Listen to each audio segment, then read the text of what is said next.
Power Book 3 episode 2 has came, and I think it was a pretty good episode. It was some crucial things that happened in this episode, and we're going to get into it all. Make sure you subscribe if this your first time here. Check out the other content and click that like button. Now, I'm going to start with the 3 situations that I think everybody should be paying attention to, and that is Stefano, Ronnie, and Howard, boy. These 3 people shine this episode to me. Both of them, or all of them, was pretty evil. I mean, Stefano put the hit on to take out Sal. I mean, they so grimy. I'm like, yo, these dudes grimy as hell. And that scene when he first kidnapped Unique and Ra, that was a dope scene, man.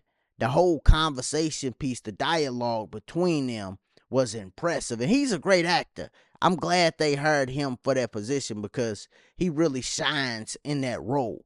And of course, it led to Sal getting knocked off at the end. And I don't know what Uncle Marvin was thinking. And remember when Uncle Marvin hopped the gate to steal the post office truck? He did grab his side. I know I made the video about him passing away this season. People was in the comments saying, yeah, I don't think his wound gonna heal properly. He did grab his side, so that might be the case. But I still think he gonna go whatever way he go. I think he going this season.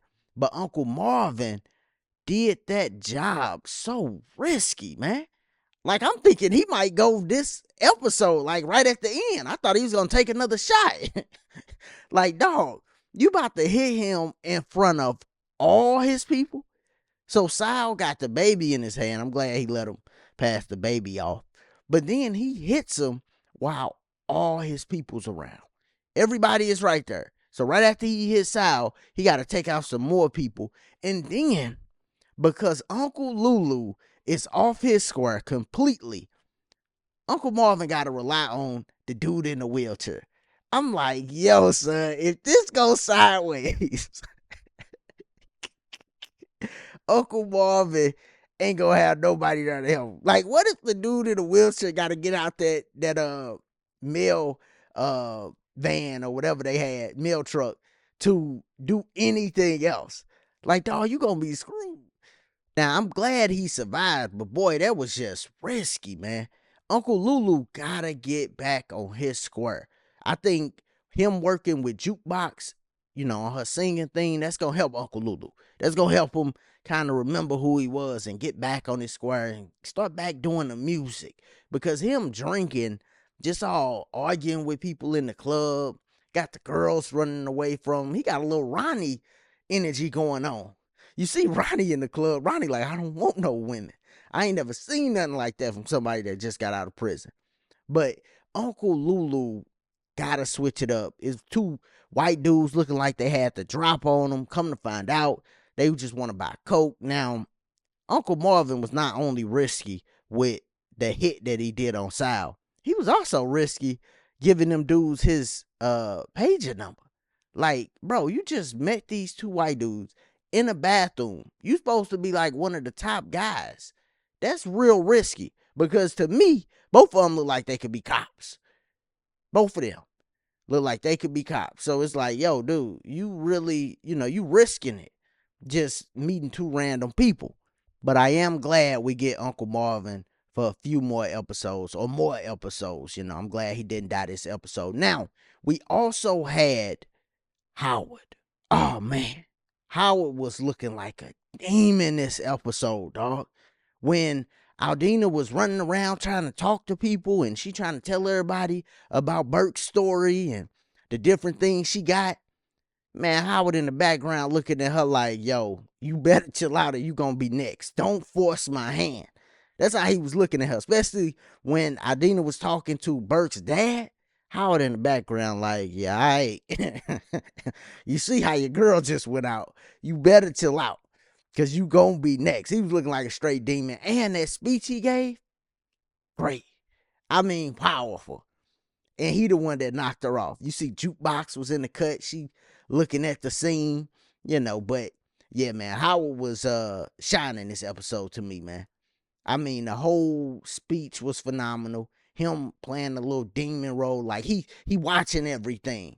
He trying to play his cards right, and he watching everything. And you see, the chief, he want Burt case closed as quick as possible. That's music to Howard Earls. He like, oh yeah, you want me to close the case? Yeah. I could definitely make that happen. I'm gonna try to close up all loose ends. We gonna make sure Burt was a thing of the past. So Howard was shining this episode. He was doing his thing. Stefano was another one. Talked about him. He was doing his thing. Him and Unique dialogue was like great every time they got on screen together. But then the last person, the situation that I think definitely gotta watch is Ronnie. This guy is a straight loose cannon, man. First off, he definitely gonna knock off that bouncer. That bouncer don't stand a chance. He got this mustache that's looking crazy. Everything about Ronnie is like, yo, you can't trust him. Never trust a person with a mustache like that. Like, never. He got the glasses. He's playing the role very well. He pushed the girls away in the club. He got Unique chick that's staying at home with him. He got her scared, which she should be, because when I look at Ronnie, I'm like, yeah, this guy can snap and just whack her. She in the house and do whatever to anybody that's in the house. This dude is wild. Unique walk in his house. This Unique house. He walk in, Ronnie on the ironing board. He don't even speak to him. I mean, like, say nothing. I'm like, yo, who does that? Who stays at somebody's house and the person that owns the house walk in and they just don't say nothing, like, at all?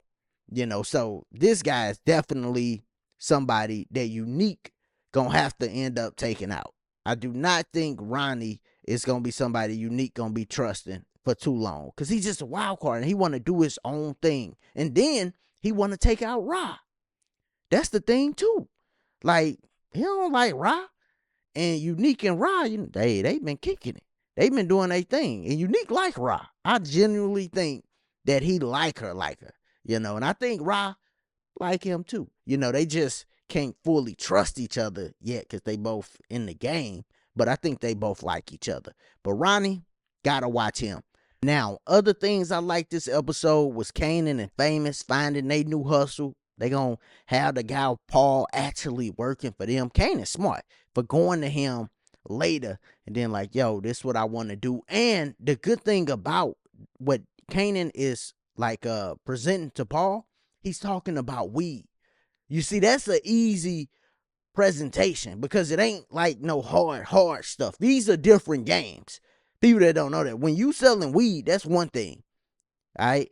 But selling coke or heroin, like, that's when you in a whole different game. It's a little more grimier than weed. So him presenting weed to Paul, I think Paul gonna go for that. That's more of a sale. You telling somebody, yeah, man, I'm trying to move weed. That's more of a sale than the other games because they way more dirtier and way more grimier. And I like the scene that he had with Ra too. She trying to butter him up. She come through with the car looking clean. I mean, the car clean. Kanan like, yeah, I ain't got my license. Like, what's like what we doing here? But he could drive though, so they get behind the wheel. They rolling. And I like that he asked about Scrap. Remember, Kanan had found out about Scrap, so he's trying to see, is Ross still gonna be lying to him? And she did. Right on cue, she didn't tell him the truth. He gave her an opportunity to just come out and tell him the truth. And then I know as soon as he got out the car, she realized, oh, he already knows the truth. You know what I mean? Like, I should have just said something because he already knows. But it's crazy that she came with the gift anyway. That's exactly what people do when they know they done messed up with you. Like, when a person mess up with you, they start coming with gifts and all of this stuff. If they ain't used to doing that for you and then they start coming with gifts, you really got to look at them with the side eye. So I like that Kanan is trying to be his own man and he didn't get back under Ra. He's trying to be his own man. He's going to be working with Famous, with Paul. They're going to be doing their thing. I like that. Now, the other two scenes I thought was dope this last episode was Ra when she met with Juliana and her cousin. That was fire. She let them know, yeah, I can speak Spanish too.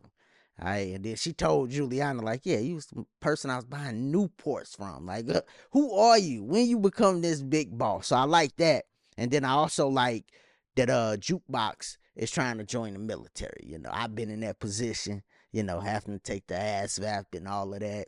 And I was similar to Jukebox when she went in and thinking, yeah, I like when I go, that's how I was. But it's a process and it takes way longer now. It seemed like the process back then was quicker than the process now. Cause you walking there now talking about, yeah, you trying to sign up and do an ASVAP. At least in the Navy and the Air Force, it take a little longer. You know, the Army, I do remember this. When I was trying to sign up, the Army was like, yeah, man, we get you out of here in a week. I was like, a week? No, dog. Y'all trying to send me overseas, dog. This was back when, you know, it was still going on overseas. I mean, it's still going on overseas, but they definitely was trying to get me out of there, send me overseas quick, which was crazy. But yeah, that scene stood out to me just because I was a military guy. Now, my favorite scene this episode was probably Uncle Marvin getting the job done on Sal. I really did like the Howard giving the speech scene too, man. But those probably, both of them actually, probably my two favorite scenes this episode. Y'all let me know, what did y'all think about the episode? I thought it was a good episode. You know, it's one of them episodes they getting into the season, setting things up, stuff like that, man. And as always, remember, if this your first time here and you're not subscribed, subscribe to the channel. Check out the other content. Click that like button. Y'all be easy. Be safe. Peace.